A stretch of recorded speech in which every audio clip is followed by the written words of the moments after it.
Hello, I'm a part of the University Honors Program, and I'll be presenting my capstone project today, where I will be discussing the difficulties of electing a female president in modern day America. So my name is Cathy Vo. I'm a fourth year political science public service major. My faculty mentor is Jennifer Marola, and I received the Howard H. Hayes Junior Research Award for the Honors Department for my research. And so a little bit of background information on the fight for suffrage before we get started on just presidency in general. Though the Constitution didn't extend the right to vote for women, it also didn't preclude it. So by using gendered language, the Constitution was able to prevent women from participating in the political sphere for many years. So Elizabeth Cady Stanton to your left and Lucretia Mott to your right were the two founders of the women's suffrage movement, and they were meeting at Seneca Falls Convention in 1848, where it was the first time in history that there was a demand made for the women's right to vote. However, it's notable that women of color continued to struggle much longer after this. So in the case of Sojourner Truth, where she delivered her speech, Ain't I a Woman, in 1851, to advocate for Black women to be seen as equals to white women for the fight for suffrage.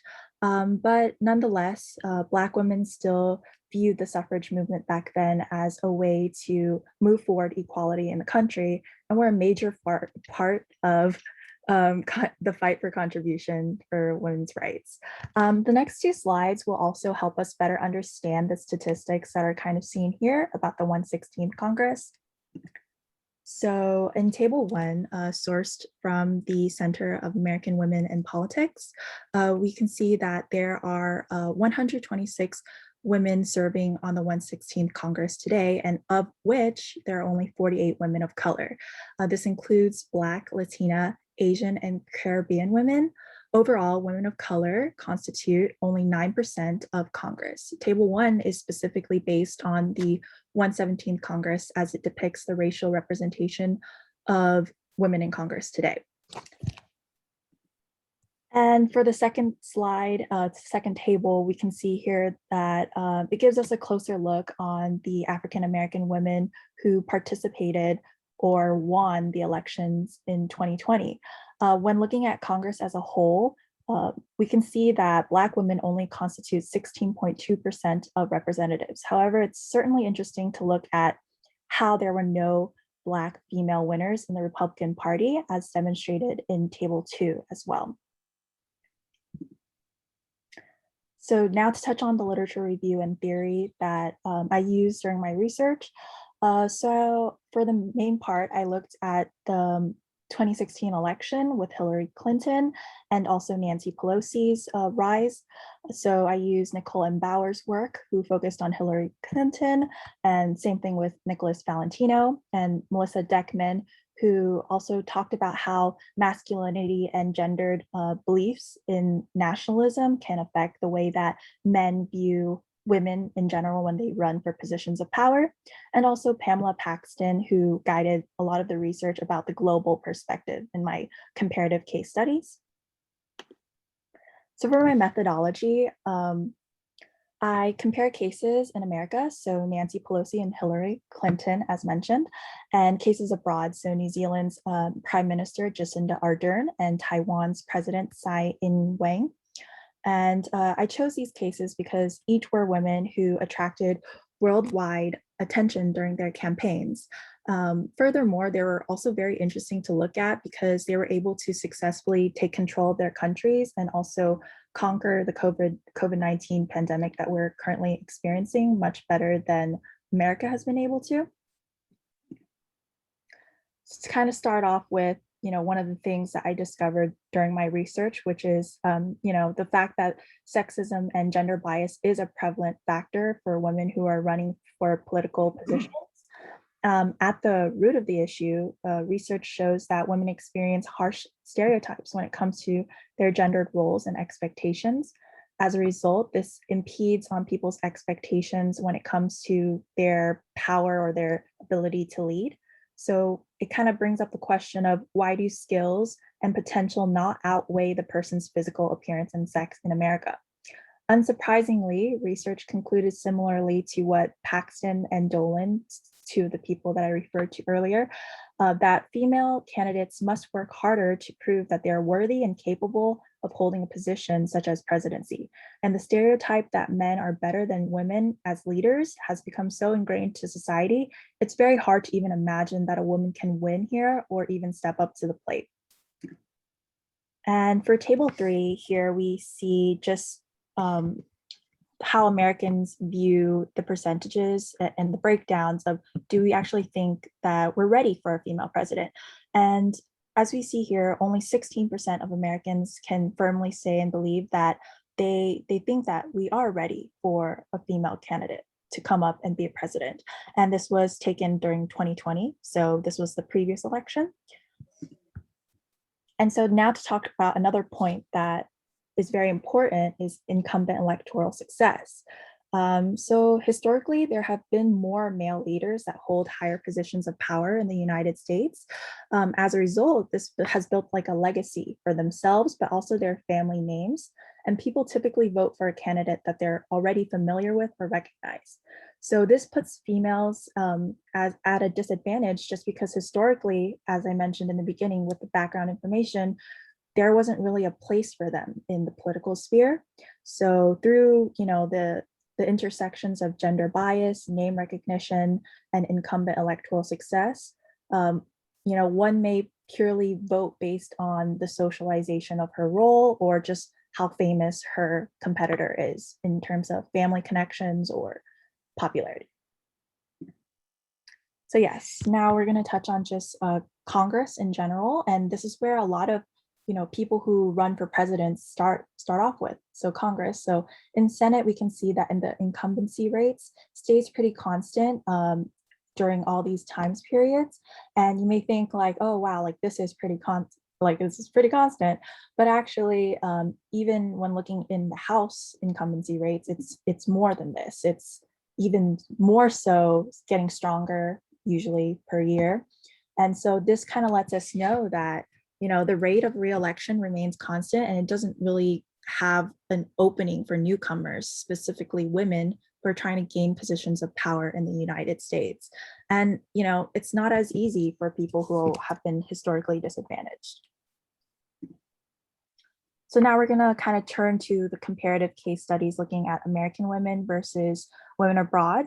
And for here, we're going to talk a little bit about Nancy Pelosi, who has had a lot of experience in politics even before being married to her husband, because her father was a public official. She went to school for political science and has been a representative for over 33 years now. Yet in America, we see the institution and also media and the public, gender her and also call her, weird names that you wouldn't really hear about her male opponents, like such as wicked witch, weird looking, overly ambitious. And the reason why the term overly ambitious is like bolded is because the contrast of that is that many male leaders are seen as, strong, capable, able to hold that leadership role. But why in America do we see that women are called overly ambitious, trying to gain positions of power? And to move forward with that, people say that her male counterparts can't stand her, or the other side of the party cannot stand her either. So it's just kind of seeing the way that, her position is a threat and has led to events such as the Capitol attack in 2021, where we see a male figure sitting in her seat and kind of undermining her role and just her place. And so this kind of brings up to question, like, when is this going to stop, and when will people take women seriously when they are in positions of power? Moving forward, we have Hillary Clinton, who was previously a first lady and also campaigned and won a seat in Senate in 2002. And of course, we all know that in 2016, she was the first presidential nominee of a major party, the Democratic Party. But unfortunately, she lost to Donald Trump. And many characterize this election as the nastiest and most gender-fueled there's ever been in American history. So what this means is that a lot of the times they were focusing on who she was as a woman, compared to how they would just look at her, otherwise. And another point to just really run it home is like, we all know that people saw her as a liar, corrupt, untrustworthy, and dishonest, but it's time to question like the way that media covered her more so than her counterparts, or like the disproportionate measures of the way that media like pounded on her, So just looking at that in general, we can see that institutions and the media and the public in America are highly critical of female candidates in comparison to abroad, which I will bring up next. So in the case of Jacinda Ardern, for those who don't really follow politics outside of America, she had this like meteoric rise known as like Jacinda mania, because within just a few months, she went from, just the deputy leader of her party, the Labour Party, to the prime minister. So between March to October.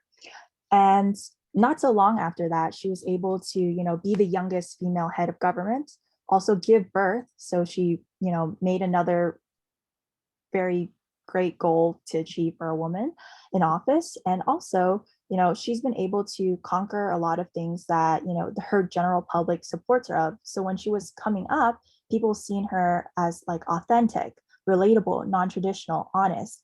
And she was able to gain the voters' trust by going out there and reaching out to people, and people were very receptive of her.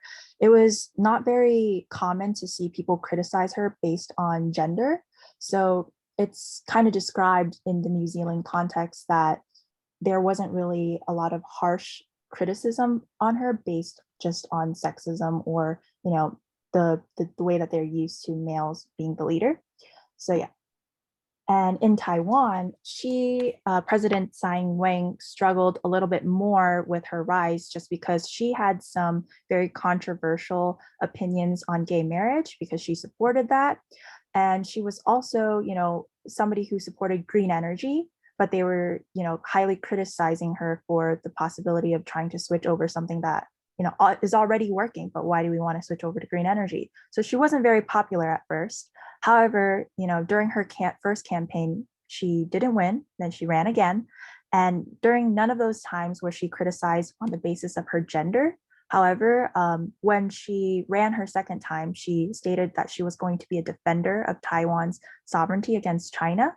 And this was her strongest indicator of her success because people were very open and receptive to somebody that was willing to defend their country and themselves, and not really focused on just who she was as a woman, but who she was as a leader.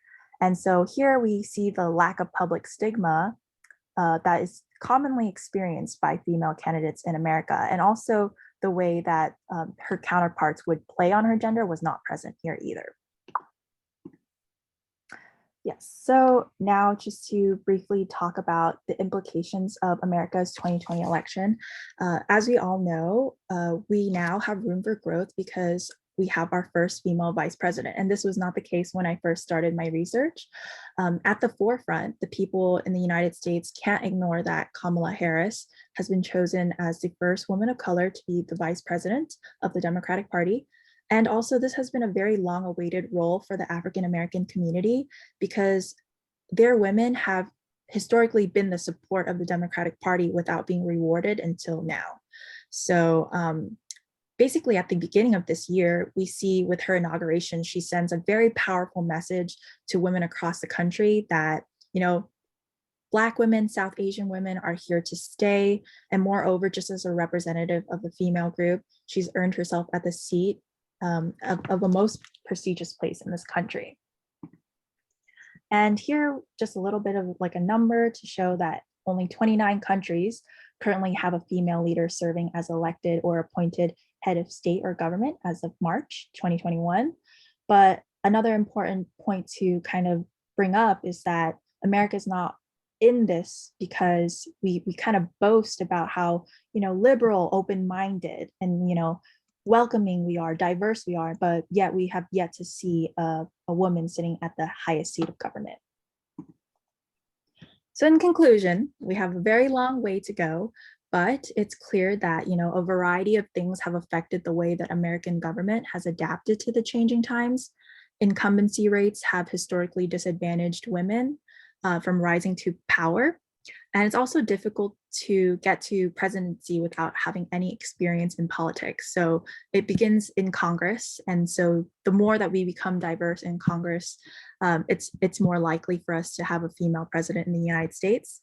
And also, furthermore, sexism and gender bias is very, very common in the campaigns of women in America compared to women abroad. Most women experience the stereotype of being sensitive or not powerful enough. So when it comes to like a president, you don't really want those, stereotypes of a leader. So in countries such as New Zealand and Taiwan, we don't really see those things, and they've been waiting for a candidate like Tsai Ing-wen or Jacinda Ardern to step up.